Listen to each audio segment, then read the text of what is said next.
Hello friends, இன்றைக்கி நம்ம hotel ஸ்டைலில் பூரிக்கிழங்கு மசாலா எப்படி பண்ணுறதுன்னு பார்க்கலாம். அதுக்கு தேவையான பொருளை எடுத்து வச்சுக்கிறேன். ஃபஸ்ட்டு கொஞ்சம் கீ விட்டுருக்கேன்.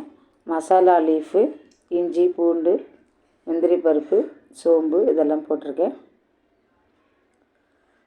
நல்லா வதக்கிக்கலாம். இப்போ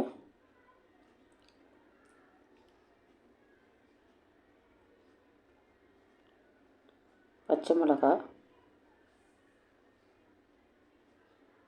கட் பண்ணி வச்சுருக்கிற வெங்காயத்தை போட்டுக்கலாம். கொஞ்சம் நல்லா வதக்கிக்கலாம். தேவைக்கேற்ப சால்ட்டு போட்டிருக்கேன்.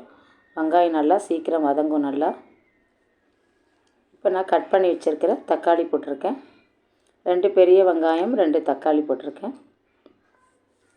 கொஞ்சம் மஞ்சத்தூள், வேக வச்சுருந்த 2 பெரிய உருளைக்கிழங்கு, கொஞ்சம் கருவேப்பிலை, எல்லாத்தையும் நல்லா இப்போ கலந்து விட்டுக்கலாம். இப்போ மசாலா ரெடி ஆயிடுச்சு. இப்போ நம்ம பூரி பண்ணிக்கலாம். 1 டம்ளர் கோதுமை மாவு, 1 ஸ்பூன் ரவை, 1 ஸ்பூன் அரிசி மாவு, கொஞ்சம் சால்ட்டு நல்லா கலந்து விட்டுக்கலாம்.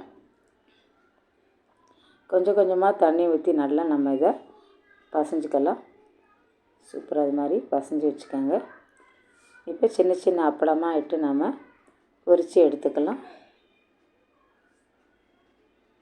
ரவையும் அரிசி மாவும் கொஞ்சம் போட்டிங்கன்னா பூரி இது மாதிரி நல்லா ஒப்பி வரும். சோடாப்பு போகணுங்கிறது கிடையாது. பாருங்கள், நல்லா ஒப்பி வருது பாருங்கள். நல்லா டேஸ்ட்டாகவும் இருக்கும். சூப்பர் டேஸ்டான பூரிக்கிழங்கு ரெடி. Thank you friends.